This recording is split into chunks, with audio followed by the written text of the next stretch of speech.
Hello and welcome to the Falcon Review's Step 1 review course of red blood cell pathology. We will start with a discussion of basic red cell labs and then a discussion of polycythemias and the microcytic anemias.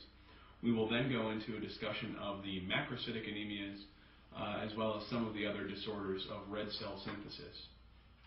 Along the way we'll have pictures of various types of red cell pathology. So let's begin with a discussion of the red blood cell laboratory examination that we use to help differentiate the various types of red blood cell disorders that we have. The hemoglobin analysis basically allows us to determine the concentration of hemoglobin in the blood in terms of grams per deciliter. The hematocrit is a percentage of red blood cell mass by plasma volume. And the red blood cell count is the number of red cells per unit volume. The relationship between the hemoglobin and hematocrit is often estimated to be about a ratio of 1 to 3. So if you have a hemoglobin of 12, you can expect that your hematocrit will be 36. The normal values range between males and females, but a good number to sort of work from in your mind is that a normal hemoglobin is 15 and a normal hematocrit is around 45. After looking at the basics on a complete blood count, you look at the red cell indices, specifically looking at the mean corpuscular volume to tell you how big, on average, the red cells are. And remember that this is an average, so there is sort of a bell-shaped distribution around this mean. So less than 80 micrometers cubed, it is considered a microcytic anemia. Between 80 and 100, it's considered normocytic. And greater than 100, you can consider it to be macrocytic. Again, at either end of that distribution of what is considered normocytic, you may want to include on the 80 micrometers cubed and think about some microcytic causes of anemia, and around 100 micrometers cubed, start thinking about some of the macrocytic anemias as well, because it is a mean. The red cell distribution width helps us determine precisely how spread out that bell-shaped curve is. So that helps us determine the variability in red cell size, whether or not they are all about the same size, which would be a narrow RDW, or if they are of a wide variety of sizes, which would be a wider RDW. The mean corpuscular hemoglobin concentration helps illustrate how much hemoglobin there is per red cell. If it's low, that makes you think that it is hypochromic, there's not enough hemoglobin per cell. Or if it's increased, you may start thinking that the red cells themselves are somehow misshapen, either in spherocytosis or other membrane defects that are going to lower the volume but keep the hemoglobin concentration the same. If they're normal, you can assume that it's normochromic. Reticulocytes are immature red blood cells. They reflect the degree of bone marrow production that is taking place on a normal day. Since red cell life is between 100 and 120 days, we replace or turn over 1% approximately per day. So to see 1% reticulocytes is not abnormal or is not indicative of a hyperproliferative state. And conversely, less than 1, you may want to be thinking about if the marrow is not responding appropriately to a stimulus. So the reticulocyte count is that percentage, and you can correct for the degree of anemia based on a corrected hemoglobin of 45 by the equation listed on the slide. So if the ratio is greater than 3%, you have effective erythropoiesis. And if it's less than 3% in terms of the corrected count, then you have ineffective erythropoiesis. So a discussion, before we get to discussions of anemia, we do have to talk about what happens when there are too many red cells around.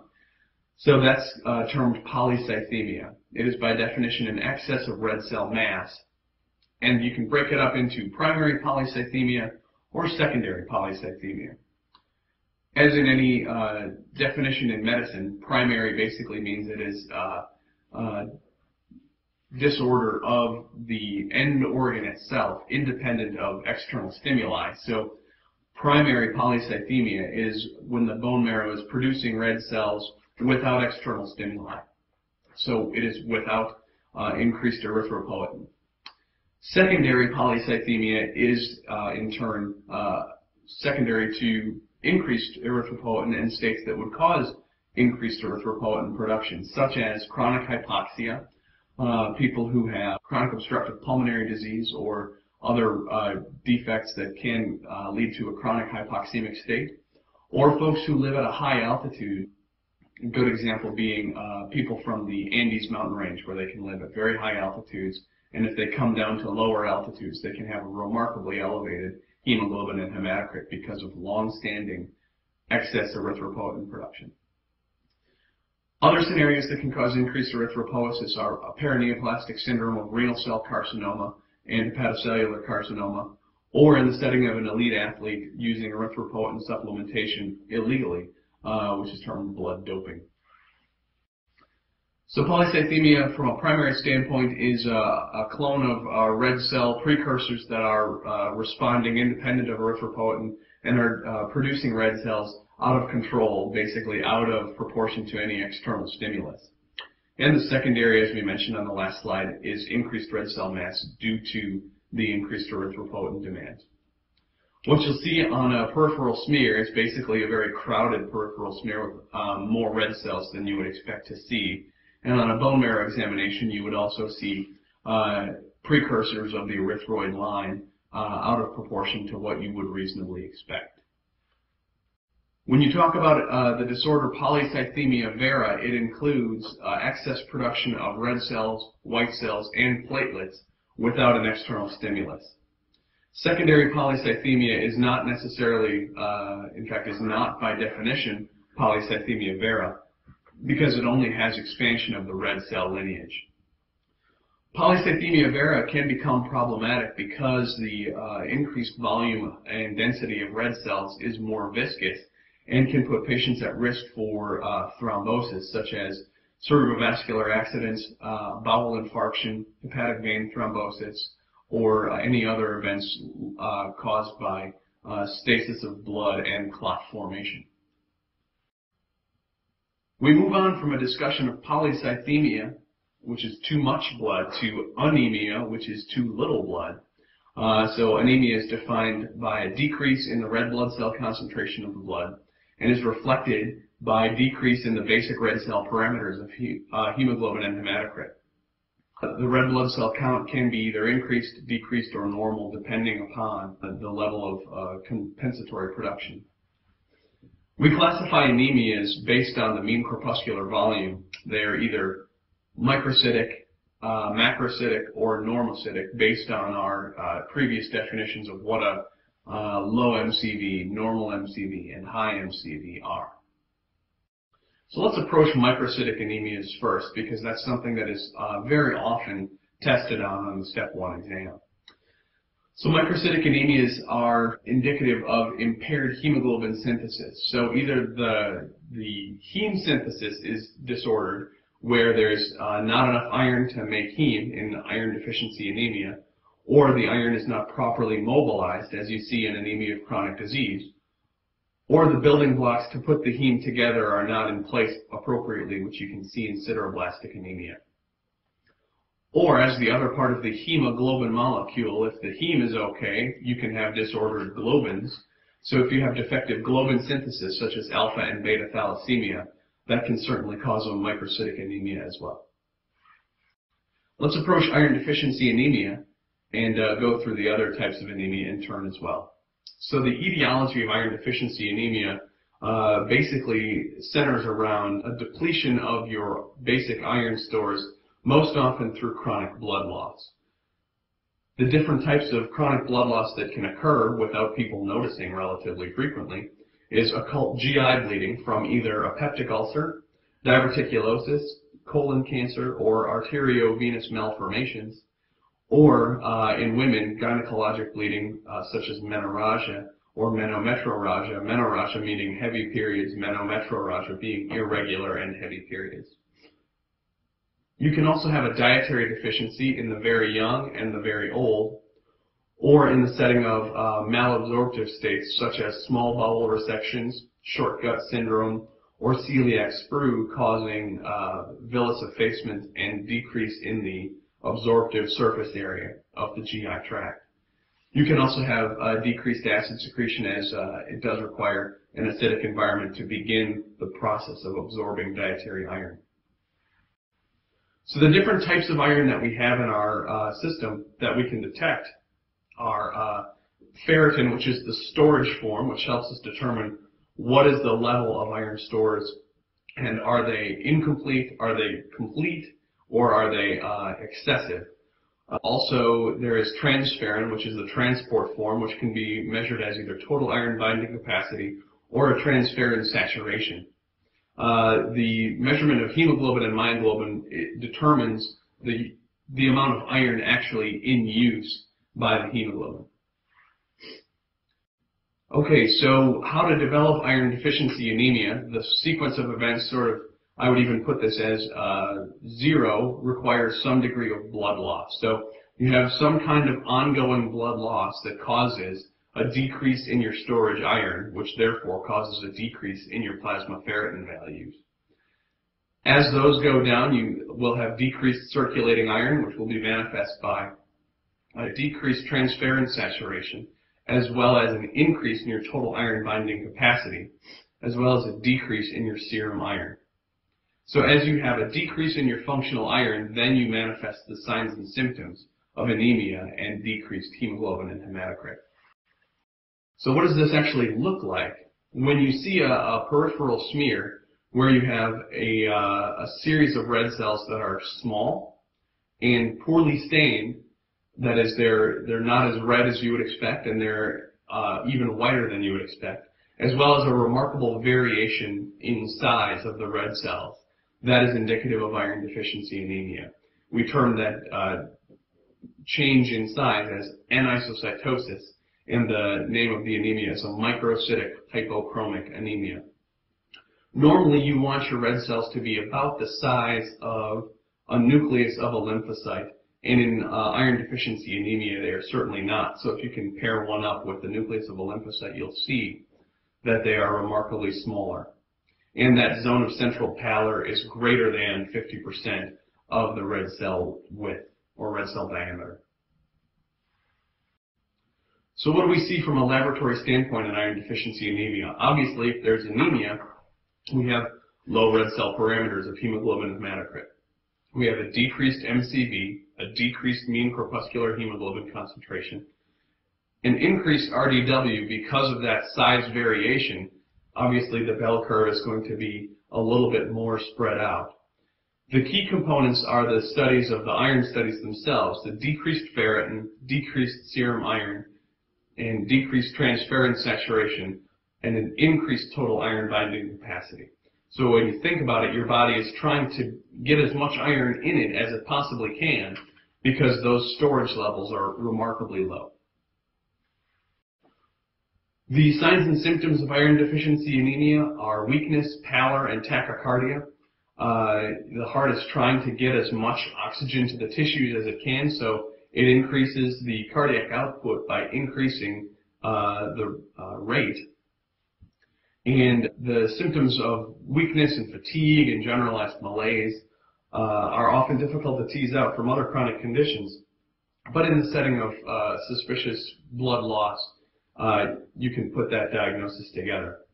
Another symptom or sign, some patients will complain of looking paler than they normally do, or on physical exam, if you look under their eyelid and you see pallor of their conjunctiva where you don't see a good separation between the tarsal band and the rest of the conjunctiva, you can say that they look as if they have conjunctival pallor.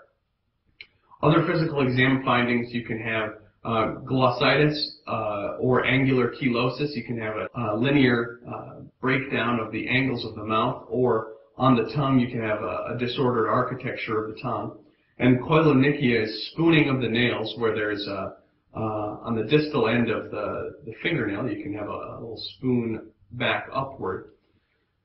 From a historical standpoint, chronic iron deficiency can cause a very interesting symptom of pica, where people have this compulsion to eat unusual things such as dirt or ice or grass or things that normally people wouldn't consider to be sources of food. But until you point it out to these patients, they don't think of eating a bucket of ice as an abnormal finding.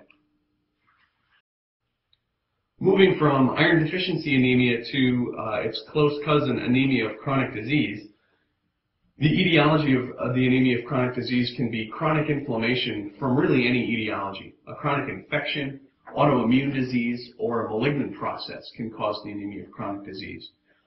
It causes sequestration of iron in bone marrow macrophages and inability to properly mobilize the iron stores that we already have. This effect seems to be mediated by cytokines such as IL-1 as well as TNF-alpha. The anemia of chronic disease manifests from a symptomatic standpoint as any other type of anemia: fatigue, pallor, weakness, tachycardia as well. And you have mildly decreased hemoglobin and hematocrit, whereas in iron deficiency anemia, it is not unusual to see a hemoglobin and hematocrit of 7 and 21 or even lower, to see a hemoglobin of less than 9 and 27, hemoglobin of 9, hematocrit of 27, is relatively unusual for the anemia of chronic disease.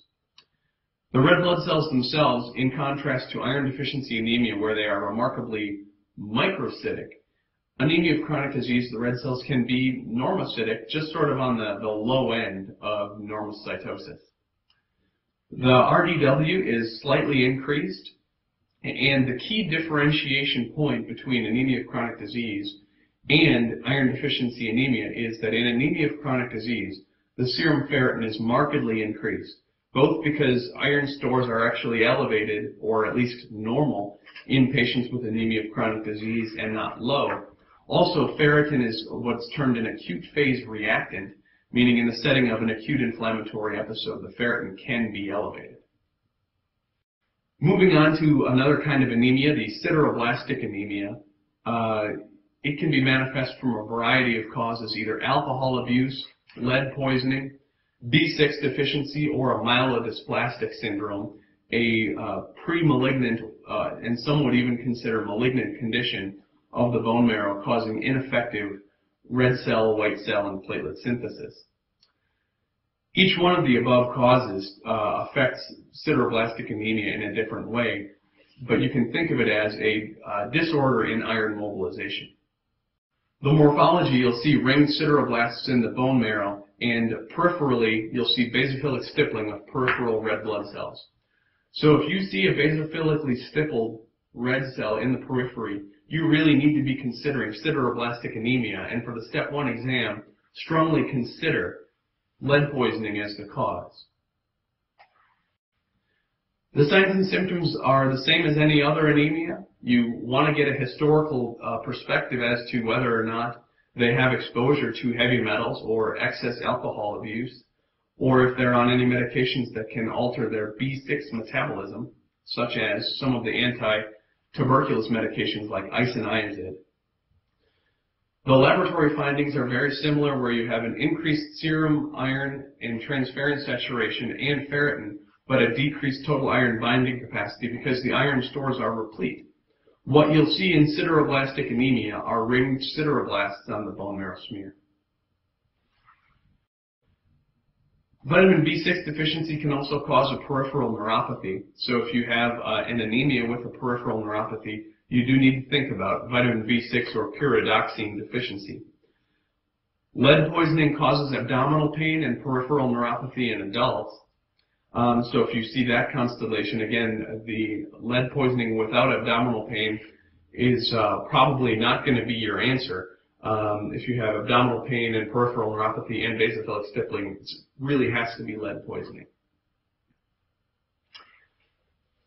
We're moving on to a discussion of impaired globin synthesis, specifically alpha thalassemia and beta thalassemia.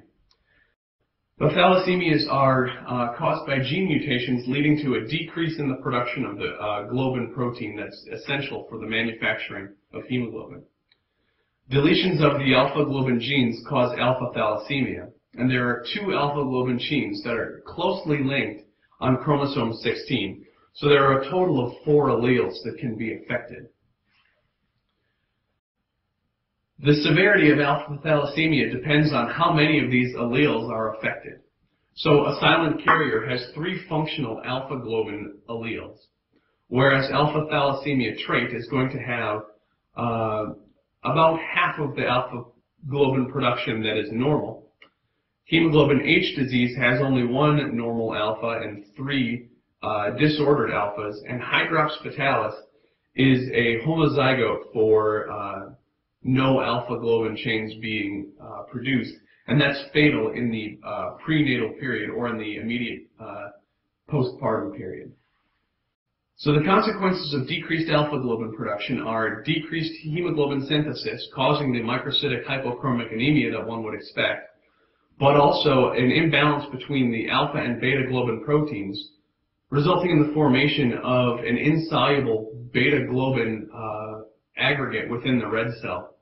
These red cells are disordered and are often recognized as such by the spleen and liver, and they are prematurely destroyed, which causes a worsened anemia when you have ineffective hemoglobin synthesis, and the hemoglobin that is made into red cells that are cleared far sooner than a normal red cell would. The characteristics of patients with alpha thalassemia, they are often of Southeast Asian descent, and epidemiologic studies have shown that the Southeast Asian folks carry a homozygote, or better said, a 2 negative allele rather than the African variant, which has 1 functional allele and 1 non-functional allele. So as we can guess, the patients with alpha thalassemia are going to have a microcytic anemia, decreased hemoglobin, hematocrit, and MCV, with an increased red blood cell count to attempt to compensate, and a wider RDW. You can see the hemoglobin H, the beta globin only on hemoglobin electrophoresis, with normal iron studies. Alpha thalassemia, from a symptomatic standpoint, has the symptoms and signs of any kind of anemia, with fatigue and pallor, as we've already mentioned. You can have chronic hemolysis with variable jaundice and bilirubin stones deposited within the biliary tree, and you can have cholelithiasis from that. The term extramedullary hematopoiesis means that there's extra bone marrow production or the production of hematopoietic precursors in areas that don't often do so. So that's where you see the frontal bossing and hepatosplenomegaly, as the rest of the body tries to compensate by kicking up the machinery to make more red cells in the setting of ineffective globin synthesis. This is hydrops fetalis, which is, again, uniformly fatal in the intrauterine or immediately neonatal period. And it is a high output heart failure state. Basically, once the fetus or newborn is dependent on its own and not maternal circulation to deliver oxygen and nutrients to its own cells, it can't keep up with the demand, since the hemoglobin that it's producing is so deranged, and therefore it causes, it's not compatible with life. So beta thalassemia is part of a disorder of the beta globin chains. The beta globin alleles are found on chromosome 11, and there are only 2 alleles. And there are many, many mutations that can cause either alpha or beta thalassemia, but primarily the disorder is that of a disordered splicing pattern or a splicing mutation within the beta globin gene, that the protein that is produced does not effectively become a part of the hemoglobin molecule. So there are 2 types of mutations within the beta globin gene. The beta plus mutations have variable decreased expression. So there are beta chains being expressed. It's just that they're not as functional as a normal beta chain should be. Whereas beta 0 mutations are absent expression. There is no beta globin that is being produced from that allele. So this results in a variety of different clinical syndromes. So if you have beta 0 thal or beta plus thal, that can be asymptomatic in terms of when you're a heterozygote, and you can have a mild, long-standing anemia. Thalassemia intermedia can be variable moderate anemia and it requires occasional transfusion, but not as transfusion dependent as you'll see in thalassemia major, which is the homozygote beta 0 or beta plus. Those folks are transfusion dependent and oftentimes develop into iron overload from receiving so many transfusions. The pathogenesis of the thalassemia is very similar to that of alpha thalassemia, and the morphology is also very similar from having anisocytosis and small red cells, low MCV, low hemoglobin, and low hematocrit. Beta thalassemia major, or Cooley's anemia, can be manifest by all the laboratory findings that we've already gone over. The diagnosis depends on a hemoglobin electrophoresis, where you can see decreased hemoglobin A, which is the normal hemoglobin, increased hemoglobin F, which is persistent fetal hemoglobin, and increased hemoglobin A2, which is from the delta globin chain, which is located very near the beta globin chain on chromosome 11.